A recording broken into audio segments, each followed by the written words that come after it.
परम जो स्वामी है वो भगवान कृष्ण है। आगे फिर कुंती महाराज हे ब्रह्मांड की आत्मा, इस संपूर्ण ब्रह्मांड के जो आत्मा है श्री कृष्ण, हे विश्व रूप, जो भगवत गीता के 11वें अध्याय में भगवान कृष्ण ने अर्जुन को माध्यम बनाकर जो विश्व रूप दिखाया, जिसमें सारे ब्रह्मांड सब देवी देवता मेरे अंदर हैं। हे विश्व रूप, कृपा करके मेरे स्वजनों, स्वजनों मतलब जो कुंती महारानी के पुत्र हैं, उनकी बहू हैं, उनके आगे स्वयं पांडु जी, कहीं भी जो भी, और फिर पांडवों, अपने पांचों पुत्रों और वृष्णियों, जो वृष्णि वंश जिसमें कुंती महारानी प्रकट हुई हैं, जन्म हुआ, उन वृष्णियों के प्रति कुंती महारानी देख रही है मेरे हृदय में चिंतन चल रहा है उनका, स्नेह के भाव से, तो उनके प्रति मेरे स्नेह बंधन को काट डालें। क्योंकि थोड़ी भी यहाँ अटक गई ना, कुछ भी कहीं भी अटैचमेंट, एक संत थे वैष्णव, हम उनके पास थे, तो कोई कहते हैं ना जैसे कि मेरे को बरसाने में दोबारा मेरे को जन्म मिल जाए, तो वो ये कहते थे, कहते बरसाने में जन्म मानोगे तो यहीं पे बरसाने में जन्म मिलेगा, भगवान के गोलोक धाम में नहीं जा सकोगे, वहां के बरसाना में नहीं जा सकोगे, धाम में फिर यहीं मिलेगा, इच्छा है तो देख लो, नहीं तो फिर उनसे तो बस एक मांगो, उनके चरण कमलों की सेवा, बस उनके परम धाम के। प्रभुपाद जी कहते हैं भगवान का शुद्ध भक्त भगवान से अपने लिए कुछ भी मांगने में लज जाता है। कुंती महारानी मांग रही हैं लेकिन अपने लिए नहीं मांग रही, उन पारिवारिक लोगों के मोह को मेरे मन से हटा दो, आसक्ति को हटा दो, स्नेह बंधन को हटा दो, काट दो। अपने लिए नहीं मांगता शुद्ध भक्त। जैसे प्रहलाद जी को जब भगवान नरसिंह देव ने कहा कि बेटा वर मांगो, मैं बहुत प्रसन्न हूं तुम्हारी भक्ति से, प्रहलाद जी ने पहले कहा कि प्रभु, पहले ही मेरा असुर कुल में जन्म हुआ है, ऊपर से आप मेरे को प्रलोभन दे रहे हैं मांगने का, कहीं मेरे मन में लालच आ गया तो, इसलिए प्रभु मेरे को तो आपके दर्शन मिल गए, नहीं कुछ और चाहिए। भगवान नरसिंह देव कहते नहीं पुत्र, बेटा मैं तेरे को देना चाहता हूँ। जब बार बार कहने लगे अब प्रहलाद जी सोचते हैं मन में, भगवान बार बार कह रहे हैं अगर मैं नहीं बात मना कर दूंगा तो परिणाम में भगवान नाराज ना हो जाए, अच्छा ठीक है मांग लेता हूँ। तो क्या मांगा प्रहलाद जी ने कि प्रभु अगर आप देना ही चाहते हैं वरदान, तो मुझे ऐसा करिए, मेरे पिता को मुक्ति दे दीजिए। देखिए, मेरे पिता को मुक्ति दे दीजिए, अपने लिए नहीं मांग रहे, पिता जो जो लगातार अत्याचार कर रहा था, उनको हत्या करने की कोशिश कर रहा था, उसकी मुक्ति की बात। ये देखिए, ये है भक्त, शुद्ध भक्त, इसे कहते हैं शुद्ध भक्त। तो यहां पर यही बात कही जा रही है कि शुद्ध भगवान का शुद्ध भक्त भगवान से अपने लिए कुछ भी मांगने में लज जाता है, उसे लज्जा आती है, शर्म आती है। लेकिन गृहस्थों को कभी कभी बाध्य होकर भगवान से कुछ कथा की याचना करनी पड़ती है, कुछ कहना पड़ता है, कथा मतलब कहना भी होता है, कुछ याचना करनी पड़ती है कथा की, बाध्य होकर गृहस्थियों को, क्योंकि गृहस्थ में ये अटक जाता है ना सोई, कि हाँ मेरा परिवार, मेरी पत्नी, मेरा पति, मेरे बच्चे, मेरा घर, तो वहां पे इसलिए वो फिर इस तरह की कुछ मांग लेते हैं, अपने लिए फिर भी चाहे ना मांगे, फिर परिवार के लिए या उनके, क्योंकि वे पारिवारिक स्नेह की ग्रंथि से बंधे होते हैं। इतना प्रबल है ये पारिवारिक स्नेह की ग्रंथि, ये कटने का नाम ही नहीं लेती। एक माता कहती है प्रभु जी पहले मेरे मन में ये सब चिंता नहीं था, परिवार कितना नहीं होता नहीं था, अभी मैं देख रही हूँ मन हटता ही नहीं, बार बार परिवार में जाता है, बार बार परिवार में, कभी बेटे में कभी बेटी है ऐसी, मैं हटाना चाहती हूँ हटता ही नहीं। सोचिए कैसे कैसे मन धीरे धीरे, अगर थोड़ा भी हम ढील देंगे इस मन को ना, तो ये मन कैसे कमजोर पड़ता जाता है। श्रीमती कुंती देवी इस तथ्य से सचेत थीं, अतएव उन्होंने भगवान से प्रार्थना की कि वे उनके स्वजनों, पांडवों तथा वृष्णियों के प्रेम पाश को काट दें। इसमें सचेत थी कुंती महारानी। जो वास्तव में भक्त होगा ना, बड़ा सावधान, बड़ा सचेत होगा व्यवहार करते हुए, थोड़ी भी चूक ना हो जाए व्यवहार में, मेरे आचरण में, कि जिससे फिर दोबारा से जन्म मृत्यु के चक्र में फेंक दिए जाए। पांडव उनके अपने पुत्र थे और वृष्णि उनके पितृकुल के सदस्य थे। श्री कृष्ण इन दोनों परिवारों से समान रूप से संबंधित थे, वृष्णि वंश से भी और पांडवों से भी। दोनों ही परिवारों को भगवान की सहायता की आवश्यकता थी, क्योंकि दोनों ही भगवान के आश्रित भक्त थे।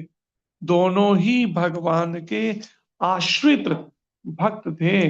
अब विचार कीजिए, जब तक आश्रय नहीं होगा, लिया होगा भगवान कृष्ण का, तब तक उनकी रक्षा नहीं होने वाली।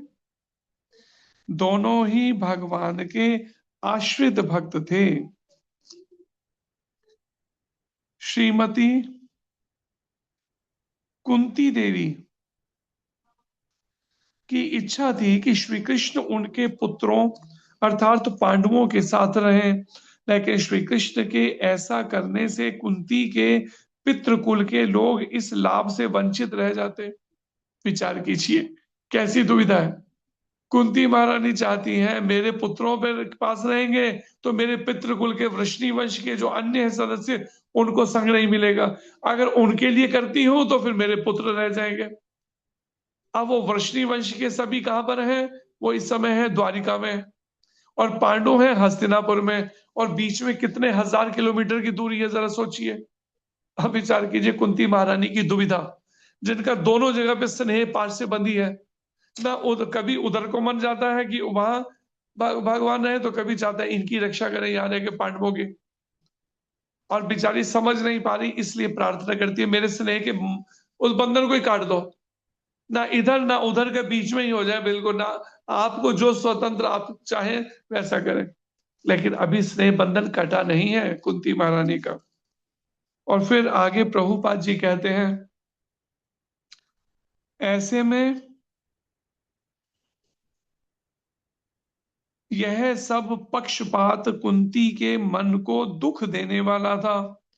पक्षपात करना, पुत्रों का पक्ष लेती हैं तो पितृकुल वंचित रह जाता है भगवान कृष्ण के संग से।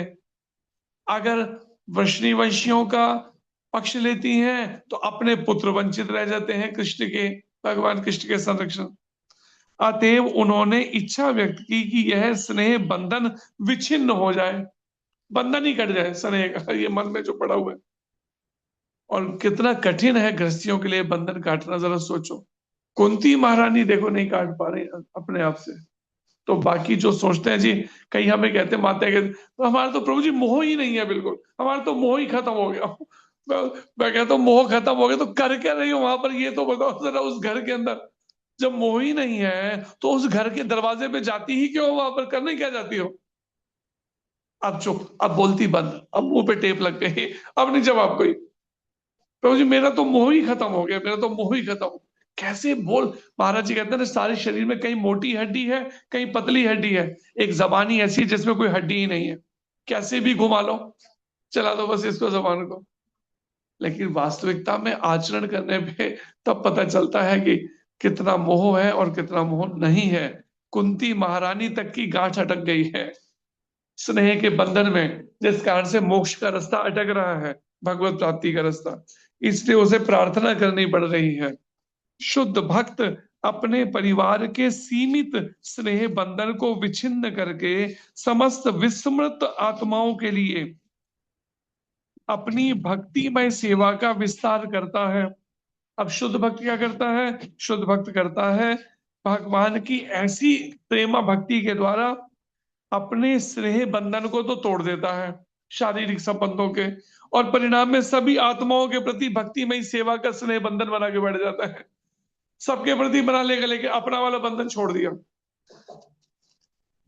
इसके जीवंत उदाहरण है षड गोस्वामी गण, जिन्होंने भगवान चैतन्य के पथ का अनुसरण किया। देखिए षड गोस्वामी अपने स्नेह के बंधन छोड़ के आ गए, और हम सबके प्रति देखो उनका स्नेह कैसे बरस रहा है। उन्हीं की कृपा है जो अभी हम भजन कुछ कर पा रहे हैं या प्रयास कर रहे हैं करने का। ये मत सोचो हम अपने प्रयासों से कर रहे हैं, ये परंपरा और षड गोस्वामियों की कृपा बरस रही है हमारे पास, जो इस कलयुग के पाप के युग में, कलह के युग में, इस अशांति के युग में, अधर्म के युग में, अनीति के युग में, उसके बीच में भी हम हरे कृष्ण कृष्ण कृष्ण हरे हरे, हरे राम राम राम हरे हरे, ये महामंत्र उच्चारण कर पा रहे हैं ना। ये समझो उन षड गोस्वामियों की और परंपरा की, गुरु की परंपरा की कृपा समझो। अपने दिमाग में मत सोचो कि ये मेरी कोई महानता होगी, ये मेरे पिछले कोई पुण्य कर्म या भक्ति होगी। ये भ्रम तोड़ दो। ये केवल हमारी प्रमाणिक गुरु परंपरा षड गोस्वामियों की कृपा ही है जो बरस रही है हमारे ऊपर, जिस कारण से ऐसे पाप के युग में, ऐसे में भी हरि नाम जीभ से निकल पा रहा है। अगर तो जिन्होंने भगवान चैतन्य के पथ का अनुसरण किया, चैतन्य महाप्रभु ने जो शिक्षाएं बताई उसका ही अनुसरण किया, और इस हरे कृष्ण महामंत्र का भ्रमण करते हुए पूरे भारत भर में प्रचार प्रसार किया और खुद आचरण करके सिखाया। सबसे बड़ी बात, खाली प्रवचन नहीं गए, आचरण करके सिखाया। वे सभी अत्यंत प्रबुद्ध एवं सुसंस्कृत, धनी, सुवर्ण जातियों के थे। ये षड गोस्वामी कोई ऐसे नहीं थे, कोई जिनके पास खाने को रोटी नहीं थी तो चलो साधु बन गए, घर बार छोड़कर चैतन्य महाप्रभु के पीछे चल पड़े। एक से बढ़कर एक परिवार के हैं। अगर उनकी जीवनियां पढ़ने शुरू करें तो देखिएगा षड गोस्वामी क्या है। एक प्रधानमंत्री बंगाल में किसी सरकार में, मुगलों की सरकार में। दूसरा फाइनेंस मिनिस्टर, वित्त मंत्री, सारा पैसे का संभालना राज्य का। और फिर एक श्री रंगम के हेड पुजारी जो है, उनके पुत्र। इस तरह से एक एक सिलेक्टेड फैमिलियों से। और श्रील रूप सनातन गोस्वामी जी के परिवार से जीव गोस्वामी जी, उनके भाई अनुपम जी के पुत्र। और फिर प्रभुपाद जी कहते हैं ये सभी अत्यंत प्रबुद्ध, सुसंस्कृत, बड़े संस्कारित, धनी, संस्कारों में बड़े धनी थे, एकदम पक्के संस्कार वैदिक शास्त्र के अनुसार। सुवर्ण जातियों के, सुवर्ण नहीं सॉरी, सवर्ण जातियों के, बड़े पैसे वाले धनाढ्य परिवारों से, उन पर ऐसी जातियों। लेकिन उच्च जातियों से, सवर्ण उच्च जातियां जैसे ब्राह्मण कुल। लेकिन जन साधारण के कल्याण के लिए वे अपने अपने साधन युक्त घरों को त्याग कर सन्यासी बन गए। जहां पर सारी सुख सुविधाएं हैं घरों के अंदर, उसके बाद भी सबको त्याग के सन्यासी बन गए षडकोशों में। समस्त पारिवारिक स्नेह को छिन्न करने का अर्थ है कार्य क्षेत्र को विस्तृत करना।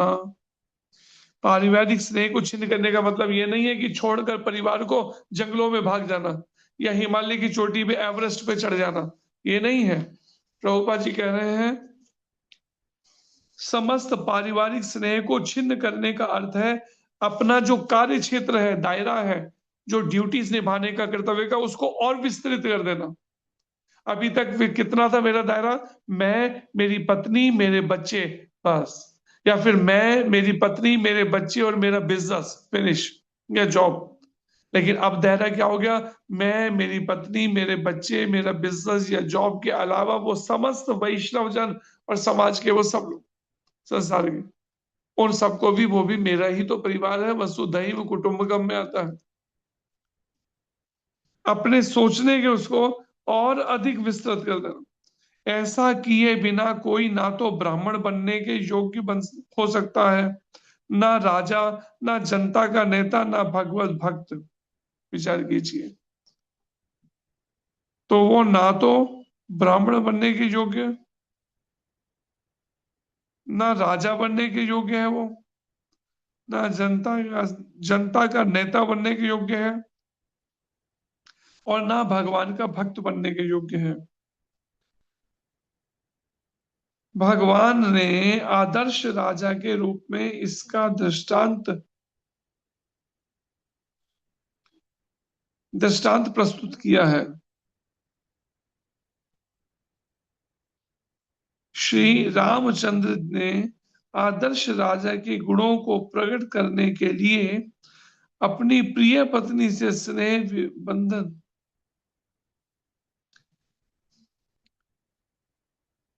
अपनी प्रिय पत्नी स्नेह बंधन छिन्न कर लिया था। भगवान राम ने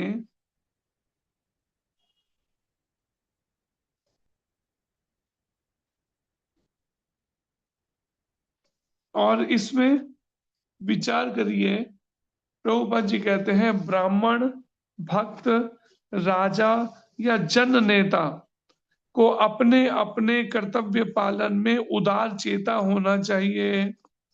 ये नहीं कि बात बात पे बस चिल्लाने लगे, फ्रस्ट्रेट हो गए, गुस्से में आ गए, नहीं। ब्राह्मण, भक्त, राजा या जन नेता, समाज में लोगों का नेता, इन चार के लिए बताया क्या? मुख्य रूप से इन चार के लिए, वैसे तो सबके लिए, मुख्य रूप से इन चार के लिए ब्राह्मण, भक्त, राजा या जन नेता को अपने अपने अपने कर्तव्य पालन में उदार चेता होना चाहिए, और अधिक उदारवादी दृष्टिकोण रखना चाहिए, उदार चेता होना चाहिए।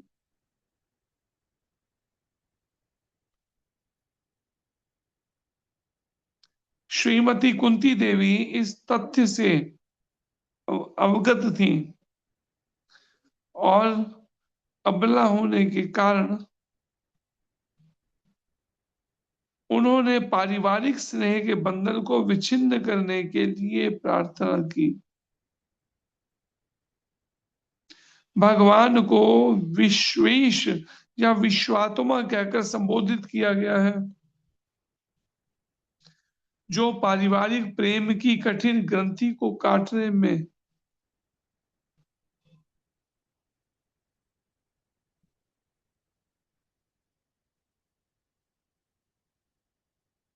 फिर प्रभुपाद जी कहते हैं भगवान को विश्वेश या विश्वात्मा कहकर संबोधित किया गया है।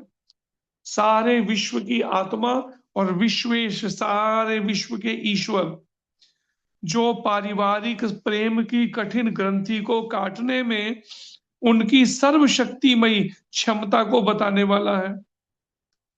विश्वेश का मतलब सारे विश्व के ईश्वर और सारे विश्व की आत्मा है, इसलिए उनमें सक्षमता है कि पारिवारिक प्रेम की कठिन ग्रंथि को काटने में उनकी सर्वव्यापी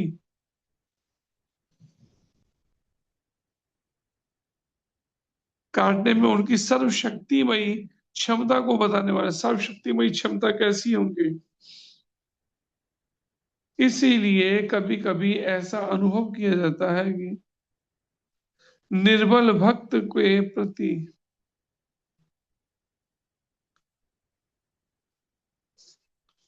निर और ऐसे में निर्बल भक्त के प्रति विशेष आकर्षण के कारण भगवान अपनी अपार शक्ति द्वारा नियोजित परिस्थितियों द्वारा पारिवारिक स्नेह को छिन्न छिन्न करते हैं। ऐसा करके वे भक्त को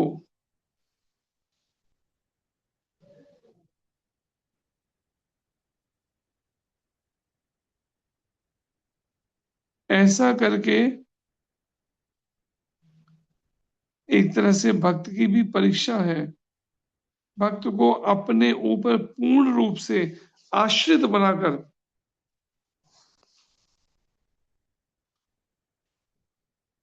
उनके भगवत धाम वापस जाने का मार्ग साफ कर देते हैं। पारिवारिक स्नेह को पहले मन से हटाते हैं, और फिर भगवत धाम वापस जाने के लिए उसका मार्ग साफ कर देते हैं। पूर्ण रूप से अपने आश्रित बनाकर, पूर्ण रूप से आश्रित होना पड़ेगा।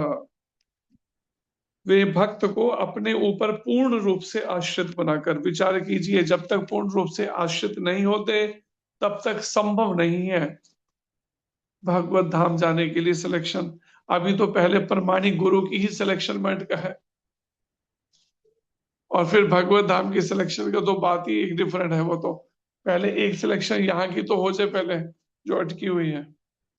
इसलिए सीरियस लीजिए साधना को।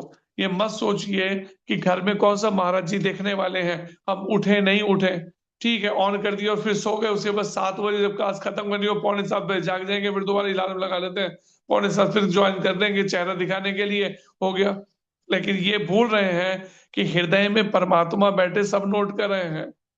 जब गुरु महाराज और वो जो टीम इंटरव्यू लेगी, उस समय भी उनके हृदय में प्रेरणा करके भगवान अटका देंगे। याद रखना, कोई ना कोई ऐसा कारण बना देंगे।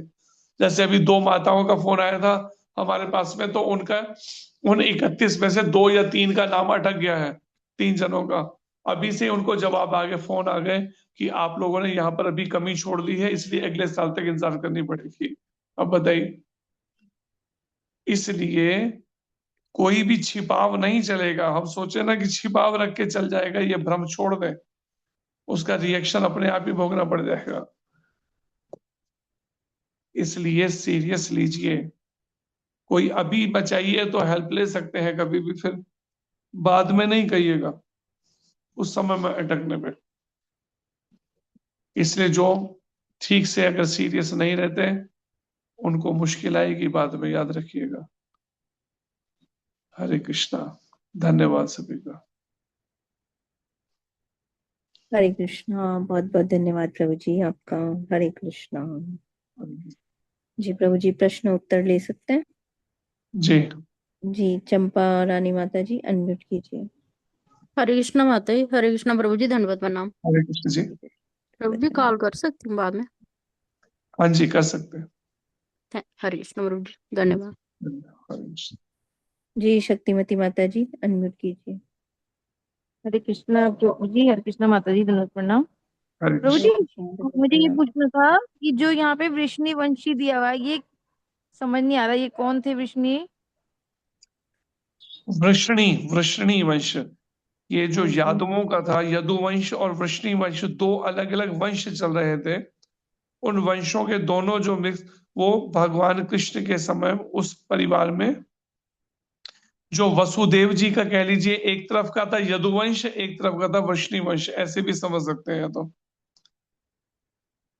वसुदेव जी और देवकी माता जैसे हैं। वसुदेव जी जो है वो वृष्णि वंश के थे। वसुदेव जी जो हैं वो वृष्णि वंश के थे। वसुदेव जी और उनकी कुंती महारानी वो थी ना, उनसे बहन थी ना उनकी, बहन। बहन थी, तो वो एक परिवार हो गया ना। तो इसलिए उनका पूर्व का जो था वो वृष्णि वंश इसलिए कहा गया, वहां पर सुनाया गया इस बात को, मतलब पिता ये के उससे। पांडवों के जो नान के और दांत के जैसे होते हैं वो। हाँ जी। जी। ठीक। इस तरह ठीक है से। प्रभु। हरे हरे कृष्णा कृष्ण। प्रभु। धन्यवाद। हरे कृष्ण। हरे कृष्णा। जी, संजू माता जी, बोलिए। हरे कृष्णा प्रभु जी, दंडवत प्रणाम। हरे कृष्णा दंडवत प्रणाम। प्रभु जी, मैंने भी आपको फोन करना था थोड़ी देर में। जी। जी, मैंने भी कॉल करनी थी प्रभु जी आपको। ठीक, ठीक है, कर लीजिए। हरे कृष्णा। जी, दीप्ति माता हरे जी, अनम्यूट कीजिए। हरे कृष्णा प्रभु जी, दंडवत प्रणाम। जी। हरे कृष्ण। इस नाम अपराध में जो ये है 5th नंबर में, ये पवित्र भगवान नाम में अर्थवाद का आरोप करना, उसका मतलब बतला दीजिए प्रभु जी पर। भगवत नाम में अर्थवाद का आरोप करना, ये कह सकते हैं अर्थवाद का कि एक तो ये हो सकता है कि मनगढ़ंत अर्थ लगाना, कि हाँ इतना सब ठीक है, महिमा गान की गई है, लेकिन इतना सब है नहीं, ऐसे कर दिया गया है, ठीक है। या फिर कुछ अपनी सकाम भौतिक कामनाओं की पूर्ति के लिए, इसलिए भगवान के जो भगवत नाम है, ठीक है, हमारी कुछ सकाम इच्छाओं की मन की पूर्ति कर सकता है। ऐसे तरह तरह से मनगढ़ंत अर्थ लगाना उसके, अर्थवाद का। या फिर इस भगवान, ठीक है, भगवान पर इतना भी नहीं कि हाँ इससे कुछ हमारे को कि मोक्ष मिल जाएगा, भगवत प्राप्ति, इस तरह के, ठीक है, कुछ हमें उसके बदले में अपने हमारे भौतिक स्वार्थ पूर्ति हो जाए, ऐसा इस तरह के कई तरह के अर्थ लगाना मनगढ़ंत।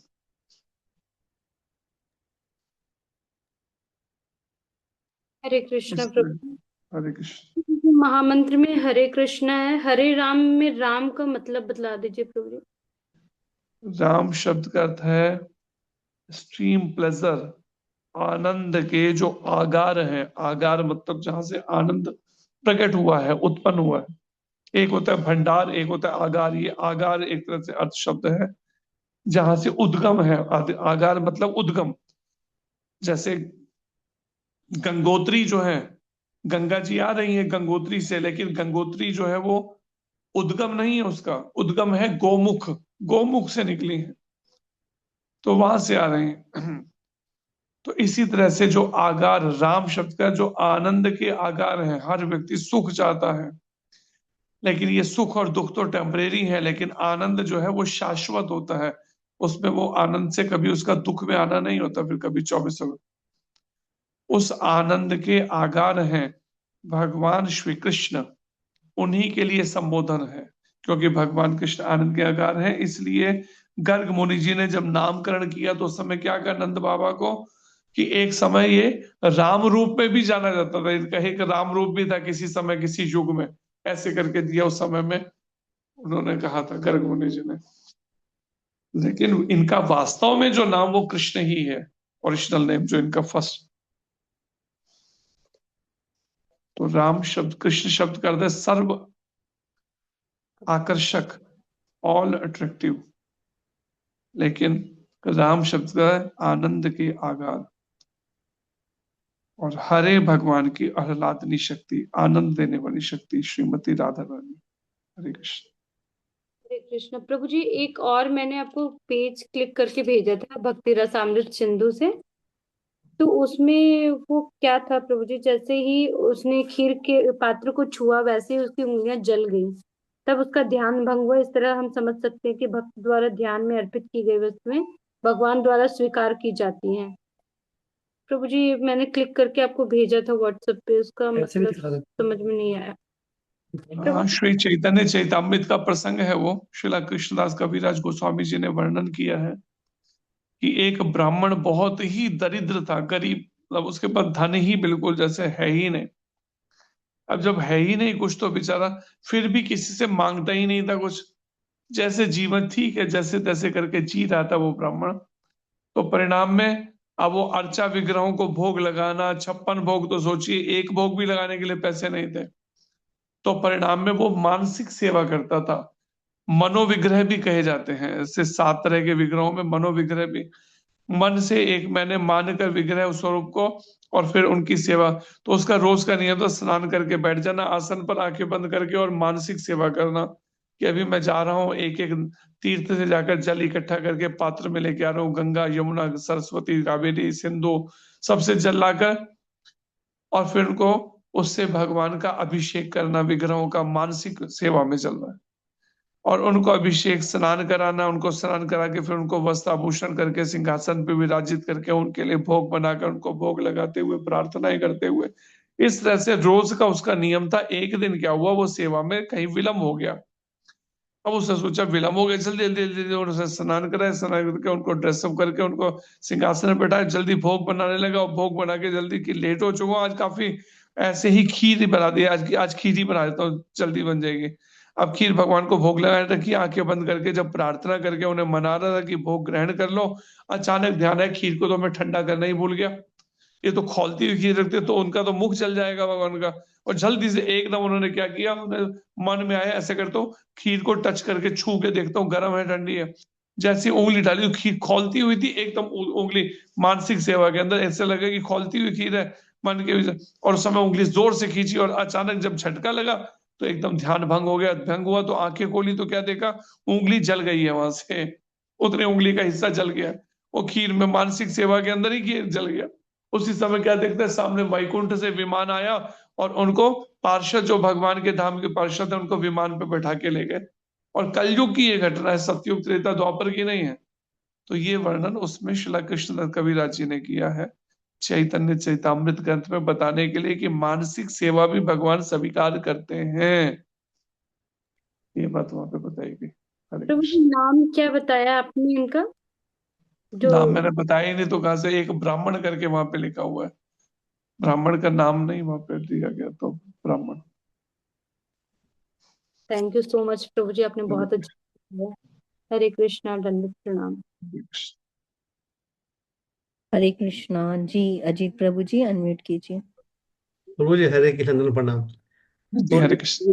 कुछ बात करनी थी, कॉल कर सकते हैं क्या मीटिंग के बाद? जी हाँ जी। जी बोलिए, धन्यवाद बोलिए। हरे कृष्ण। हरे कृष्ण प्रभु। अब वो हरे कृष्ण। पहले होता था उन सब भक्तों ने को मैंने सभी जो मेरे से पूछते थे हाँ जी दीक्षा के लिए नाम जाने, मैं था हाँ उन भक्तों को भेज दो उनको। और वहां से मेरे को फोन आया कि हमारे पास क्यों भेज रहे हो, अपने पास करो, ये आपकी ड्यूटी है। और वो परिणाम में मैंने कहा ठीक है, अब जो भी फोन आए तो कह देना उनको मेरे को। अब सारे इधर सबमिट होने हैं, यहाँ से फिर आगे जाएगी लिस्ट। उसमें भी 31 नाम गए हैं, इसलिए ठीक से करो, कोई गड़बड़ जो पकड़ी जा रही है तो वो ठीक नहीं। हरे कृष्ण। जी मुक्तियार प्रभु जी अनम्यूट कीजिए।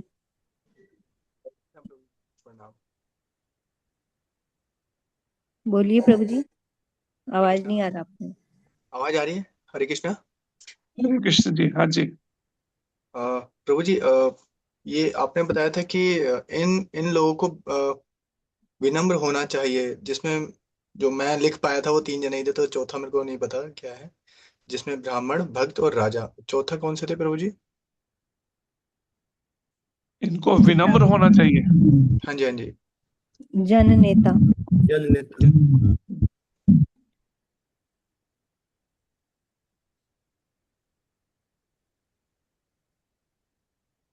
जी पूनम बता माता दीजिए। जी अनम्यूट कीजिए। हरे कृष्णा प्रभु जी, दंडवत प्रणाम। हरे कृष्ण जी। प्रभु जी, वही पूछना था, कॉल कर सकते हैं क्या? ठीक, कर लीजिए। दंडवत प्रणाम प्रभु जी। हरे कृष्ण जी। हरे कृष्णा। हरे जी कृष्ण। प्रभु जी और कोई प्रश्न नहीं है, बहुत बहुत धन्यवाद आपका। हरे कृष्णा। वाञ्छाकल्पतरुभ्यश्च कृपा सिन्धुभ्य एव च पतितानां पावनेभ्यो वैष्णवेभ्यो नमो नमः। की जय। जय जगद्गुरु श्री प्रभुपाद की जय अनंत कोटि वैष्णव वृंद की जय। जय। जय गौर प्रेमानंदी। हरि हरि हरि हरि बोल। हरे कृष्णा हरे प्रभु कृष्णा जी। प्रभु जी, हरे कृष्णा माता जी। हरे कृष्णा प्रभु जी, दंडवत प्रणाम। प्रभु जी हरे हरे कृष्णा कृष्ण सभी को प्रभु। हरे कृष्णा प्रभु जी, दंडवत प्रणाम। हरे कृष्ण जी। हरे कृष्ण। हरे